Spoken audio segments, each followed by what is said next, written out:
Hi friends, welcome back to our channel. ఈ వీడియోలో speech ప్రాసెసర్కి మనం మైక్రోఫోన్ కవర్ ఎలా చేంజ్ చేసుకోవాలో ఈ వీడియోలో చూపిస్తాను. అండ్ మైక్రోఫోన్ కవర్ ఎందుకు చేంజ్ చేస్తామని కూడా చెప్తాను. మనం ఎవ్రీ 1 వీక్ లిజనింగ్ చెక్ చేస్తూ ఉండాలి. అది మానిటర్ ఇయర్ ఫోన్స్తో మనకు తెలిసిపోతుంది. ఈ ఇయర్ ఫోన్స్ కవర్ మార్చాలా వద్దా అని మనకు తెలుస్తుంది. అంతేకాదు ఇందులో డస్ట్ కూడా వెళ్ళిపోతుంది. మనం అప్పుడప్పుడు 1 వీక్ ఒకసారి మనం క్లీన్ చేస్తూ ఉండాలి, ఎవ్రీ సండే. ఇప్పుడు దీన్ని మనం ఎలా వేసుకోవాలో చూపిస్తాను. ఫస్ట్ మనం కేబుల్ని విప్పేయాలి, బెటర్ అన్నమాట ఫస్ట్. తర్వాత ఇక్కడ లైన్ ఉంది చూడండి, ఇయర్ ఫోన్ కవర్, దీన్ని మనం విప్పుకోవాలి జాగ్రత్తగా.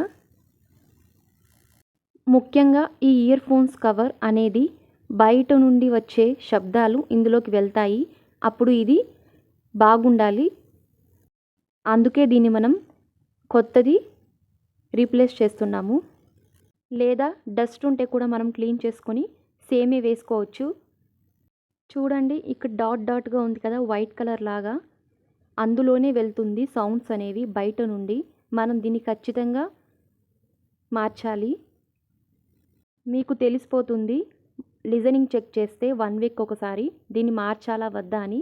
ఇప్పుడు దీన్ని కొత్తది ఎలా వేసుకోవాలో చూస్తాము. సేమ్ మనం ఇప్పుడు ఎలాగ విప్పాము అలాగే దీన్ని రీప్లేస్ చేసుకోవాలి. ప్రతిదీ మనం దీన్ని జాగ్రత్తగా వేసుకోవాలి.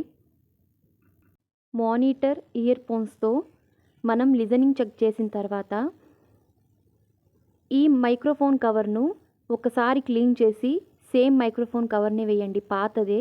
ఒకవేళ వర్క్ అయితే అదే వేయండి, లేదంటే కొత్తది మార్చాల్సిందే. అది వాయిస్ అనేది డల్గా ఉంటే మనం ఖచ్చితంగా కొత్తది మార్చాల్సిందే. ఎప్పుడు స్విచ్ను ఆన్ చేసుకునేటప్పుడు మనం నెయిల్స్తో ఆన్ చేయకూడదు, ఫింగర్తోనే ఆన్ చేయాలి. లేదంటే ఆ ఆన్ ఆఫ్ బటన్స్ అనేది పోతుంది. చూడండి, ఇలా మనం ఇయర్ ఫోన్ కవర్స్ను మార్చుకోవాలి లిజనింగ్ చెక్ ద్వారా. తప్పకుండా ట్రై చేయండి. ఈ హియరింగ్ ప్రాసెస్కి సంబంధించిన అన్ని వీడియోలు నా ఛానల్లోని ప్లేలిస్ట్లో కాక్లియర్ అని ఉంటుంది, అక్కడ వెళ్ళి విజిట్ చేయవచ్చు. నా వీడియో నచ్చినట్లయితే ప్లీజ్ లైక్ చేయండి, షేర్ చేయండి, సబ్స్క్రైబ్ చేయండి. పక్కనున్న బెల్ ఐకాన్ని క్లిక్ చేయండి. నా వీడియో నోటిఫికేషన్ రూపంలో వస్తుంది. Thanks for watching.